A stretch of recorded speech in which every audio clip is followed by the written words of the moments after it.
श्री सीताराम शिखावस्थी के चैनल में आप सभी का स्वागत है। मैं हूं शिखावस्थी। प्रत्येक वर्ष कार्तिक मास के शुक्ल पक्ष की एकादशी तिथि, जिसे देव उठनी एकादशी या हरि प्रबोधनी एकादशी के नाम से भी जाना जाता है, तो इस तिथि पर तुलसी माता का भगवान श्री शालिग्राम जी के साथ में विवाह उत्सव मनाया जाता है। प्रत्येक भक्त अपने अपने घरों में अपनी श्रद्धा के अनुसार, अपने सामर्थ्य के अनुसार तुलसी विवाह का उत्सव मनाते हैं।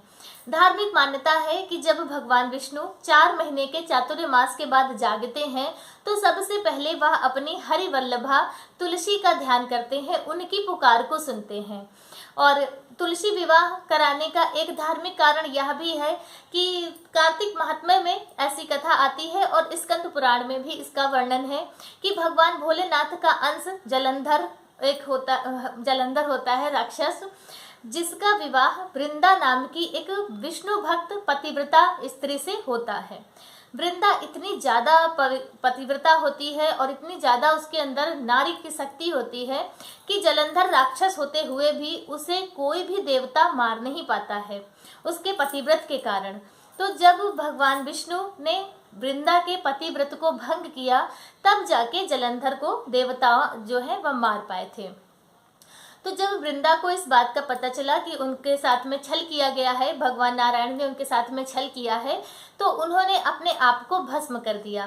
तो वृंदा की जो राख थी, जो उनकी भस्म थी, उसी से एक पौधे की उत्पत्ति होती है और वो पौधा तुलसी माता के रूप में होता है। तो तब भगवान विष्णु ने ऐसा कहा कि वृंदा यानी कि तुलसी के साथ में मेरे शालिग्राम स्वरूप का विवाह होगा, मैं उनके साथ में विवाह करूँगा।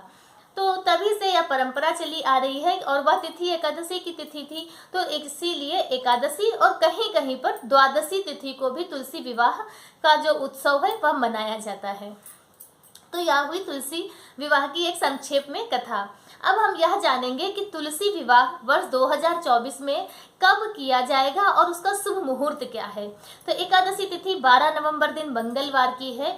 और देखिए, जो विवाह का उत्सव होता है वह यदि द्वादशी युक्त एकादशी होती है, तो उस दिन का जो विवाह उत्सव होता है वह बहुत ही ज़्यादा शुभ माना जाता है।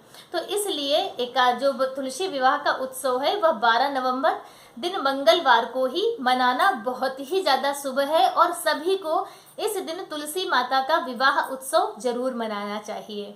किस प्रकार से मनाना चाहिए? जैसे कि बहुत से लोगों को लगता है कि हम कैसे करेंगे तुलसी विवाह, किस प्रकार से उसकी क्या विधि है। तो देखिए, विधि तो अगर शास्त्रोक्त बात करें तो बहुत ज़्यादा होती है। मंडप तैयार किया जाता है, मंडप के चारों तरफ द्वारपाल तैयार रखे जाते हैं, मिट्टी की बेदी बनाई जाती है। तो इस तरह से बहुत विस्तृत स्वरूप से भी तुलसी माता का विवाह कराया जाता है। लेकिन अब हम भक्त अपने घरों में किस प्रकार से विवाह उत्सव मनाएंगे? तो देखिए, एक तो यह विवाह उत्सव है, मांगलिक उत्सव है।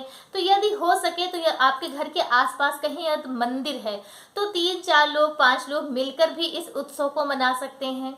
या आप अपने घर पे उस उत्सव को मनाने के लिए अपने आसपास पड़ोस से लोगों को बुलाकर भी मना सकते हैं और अकेले भी आप अपने घर में मना सकते हैं, उसकी कोई बाध्यता नहीं है। ये तो उत्सव है, एक मांगलिक कार्य है।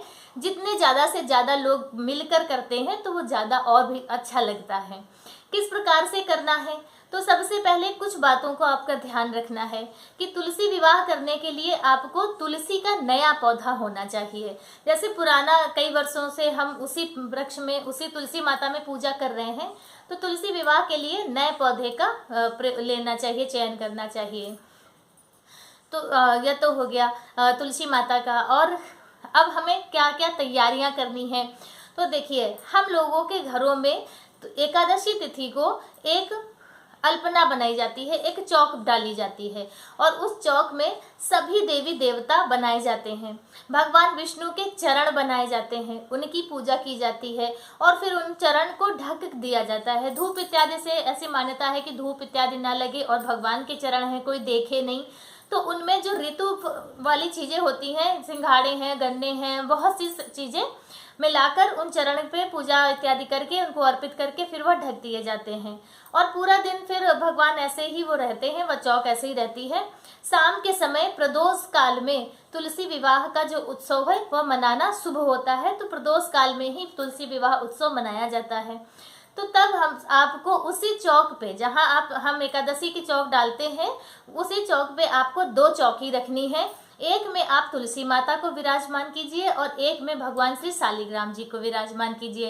यदि शालिग्राम भगवान आपके पास नहीं है तो आप भगवान विष्णु की फोटो रख सकते हैं, लड्डू गोपाल रख सकते हैं, कृष्ण जी भी रख सकते हैं, जो भी आपके अपने पूजित प्रभु भगवान हो आप उन्हें रखकर तुलसी विवाह संपन्न कर सकते हैं।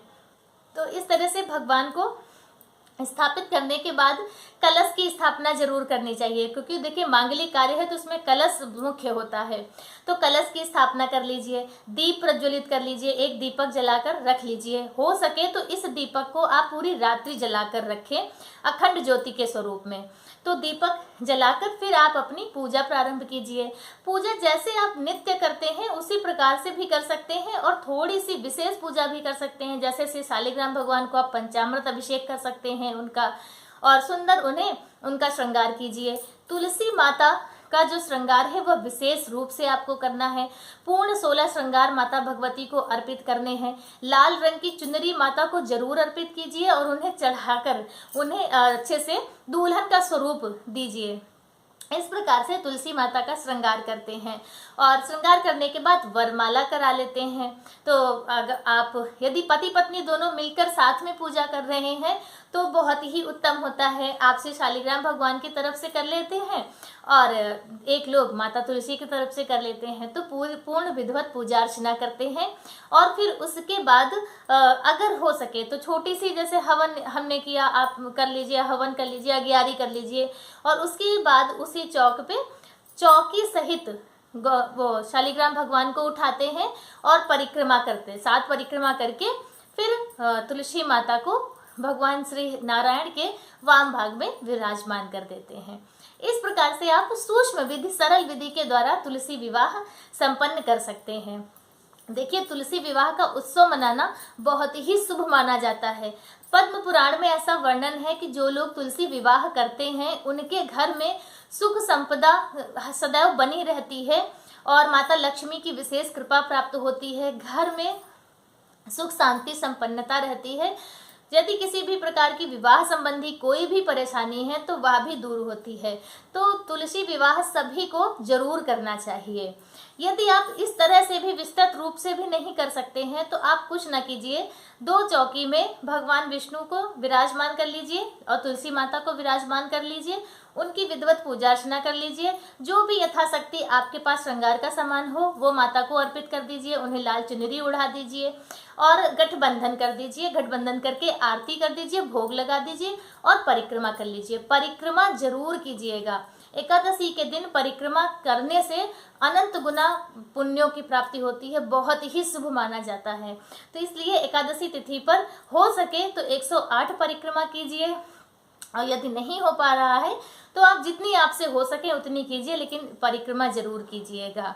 और इसके साथ ही एक विशेष उपाय भी है, जो आपके घर में यदि कोई है उसका विवाह नहीं हो पा रहा है या विवाह में किसी भी प्रकार की परेशानी आ रही है, तो एकादशी की रात्रि यानी एकादशी द्वादशी तिथि पर सुबह 4 बजे स्नान करके जिसका विवाह नहीं हो रहा है उसे आप चुपचाप बगैर बोले इसी विवाह की चौक पे बिठा दीजिए। कुछ भी बोलना नहीं है, बस आप उसे बिठा दीजिए और अपनी मनोकामना जो भी हो, लड़का हो चाहे लड़की हो, कोई भी हो, वहाँ पर बिठा के और फिर अपनी मनोकामना बोल दीजिए।